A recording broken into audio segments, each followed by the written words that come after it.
Edwin the Magic Engineer again, and let me draw my 7 cards, and let's see. Oh, it's terrible. It's a terrible hand. Now I have to mulligan. You know what? I hate the current mulligan environment, and I want to talk about it a little bit because I think there's a lot to be learned from it. So what I've drawn up behind me here on the board is a little bit of a history of the mulligan environment, right? 1993, Magic starts. 2017, there we are today.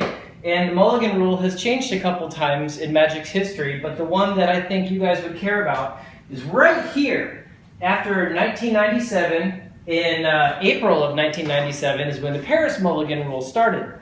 Now the reason why I think this is really important, and you guys would actually care about this, is because the old Magic mulligan rule wasn't really that great, but the new one had problems also, and people were begging for the rule to be made really good when it actually went to Paris, but Wizards of the Coast was worried about it getting broken. And so it stayed Paris for a while until they finally eventually added the scry ability back in, initially they added the scry ability, but it never really was the right way to fix it. It's always been stupid. And let me first explain that a little bit. If you're gonna have a game that's a strategy game, and you're going to have thousands of cards, tens of thousands of cards that are all different, and you build a deck out of 60, there's huge amounts of strategy that goes into the Magic the Gathering building decks and things like that, right? It's the reason all of us like it so much. So you have difficulty in collecting the cards, you have difficulty in building the decks, there's difficulty in actually playing the decks. They're just filled with strategy, and that's my dog, and things like that. So it seems silly to me to have this game that's so strategy and skill based and then have the whole thing just go pew right out the window because you got a bad draw. You mulliganed and then you had to go down to 6 and then you mulliganed again.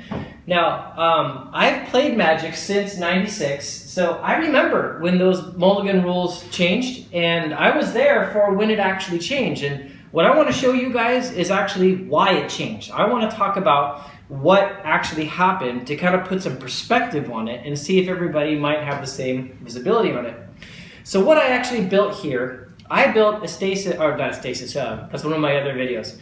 I built a deck that I think was the deck that actually broke the mulligan rule and caused Wizards of the Coast to reconsider it and go through changes. At the time, the way that the rule worked was it was all land or no land. If you had all land, you'd show them your hand, and then they would basically say, okay, then you'd mulligan and go back to 7. If you had no land, you'd show them your hand, and also shuffle, mulligan, go back to 7. But if you had at least one land, you had to stick with it. Well, that really wasn't honestly that great, but that's what it actually was. Well, somebody had the idea that I'm going to build a deck that has almost no lands, right? And that's what this deck effectively was. Now, I'll show this deck, and I'll walk through it on a separate video. But what this deck basically had, this is 4 mana crypts, 4 mana vaults, then Soul Ring, let's get these out, they're out of order a little bit, 4 Lion's Eye Diamonds, and then it had the Moxes and the Lotus, and then the only lands it had, because it had to have at least some, was some City of Brasses and Library of Alexandria. So as you might notice, all of this, 19 of the 19 of the mana sources were all artifacts. And so a lot of times you would mulligan and get a hand and it'd have no land. And so you could abuse this rule and you could keep mulliganing until you got this amazing hand, and then you could go off on somebody, right? And all that the rest of the deck was, is the deck was 4 Black Vices to actually do the kill. And then this is why I wrote Visions on there, because in February of 1997, Visions came out. And with Visions came Prosperity. It was a really good draw engine. Everybody draws a lot of cards and it wasn't very expensive, right?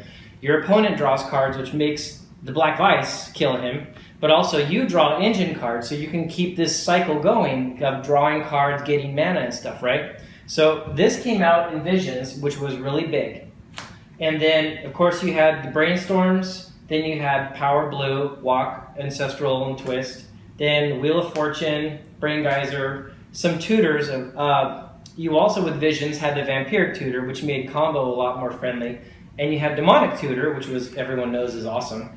You also had Mystical Tutor, because that came out in Mirage. Merchant Scroll to go get Ancestral or some other really good spell, like a counter if you need it. This was a little bit of defense. You had 4 Force of Wills in it. Then Balance to clean up anything that got out of hand. Mind Twist because it just wins on turn 1, right? Then Regrowth to go get either the Time Walk or the Ancestral or oftentimes the Time Twister, right? To go cycle again. Then a Recall, same as the Regrowth.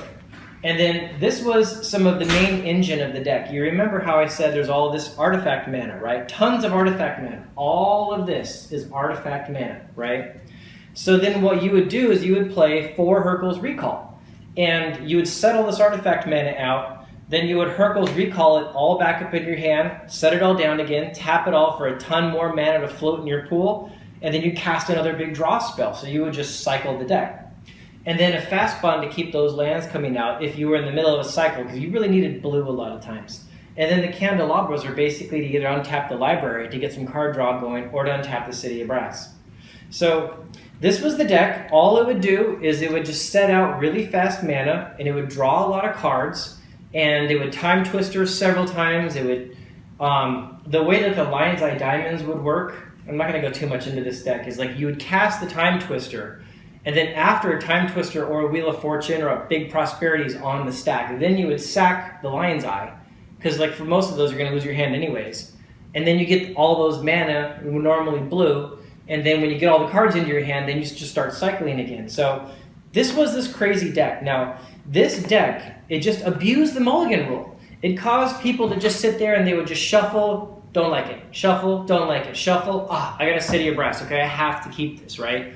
And usually, it would be at least a decent hand, right? So people were abusing the Mulligan rule. Now this came out, and as you can see, it was February of 1997 is when Visions came out, and it was April when they actually changed the Paris Mulligan. So this deck, this degenerate deck existed for January, February, March, April, so just a couple months, right?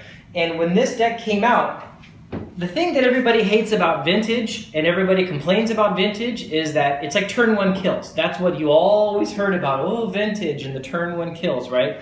Well, this deck was one of those ones that did it. It was degenerate, right? It actually could turn 1 kill fairly well, and if it didn't, then all you needed was like draw 1 more City of Brass or 1 more Prosperity or something, and it would just cycle up and then just kill somebody.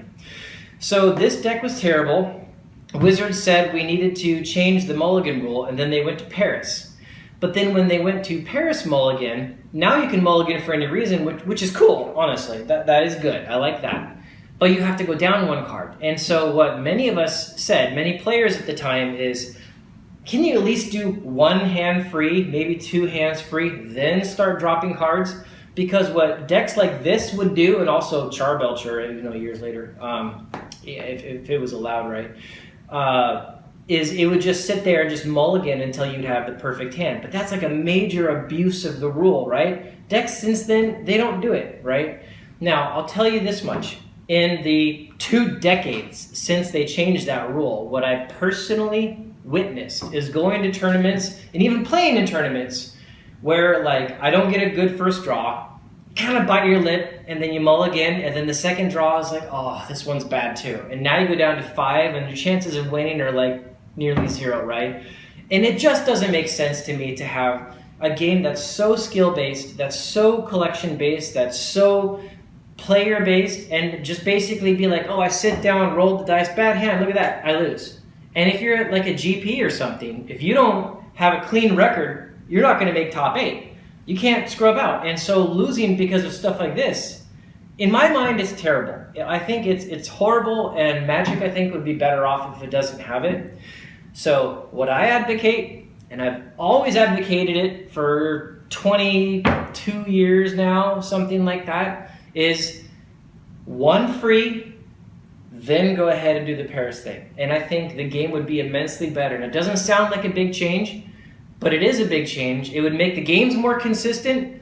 And is it going to be abused? That's always the question people ask. Is it going to get abused? My answer, well, no. And the reason why is because of this. This was why it got abused. And this doesn't exist.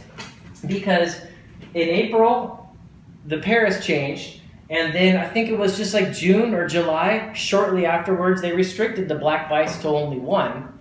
And then they started putting in other restrictions that, like, I mean, I don't know if you guys noticed, there was like 4 mana vaults and 4 mana crypts and stuff like that in this deck. Let me find it all again. And you just can't have that anymore. Okay, 4 Lion's Eyes, can't have that anymore. 4 mana vaults, you can't have that anymore.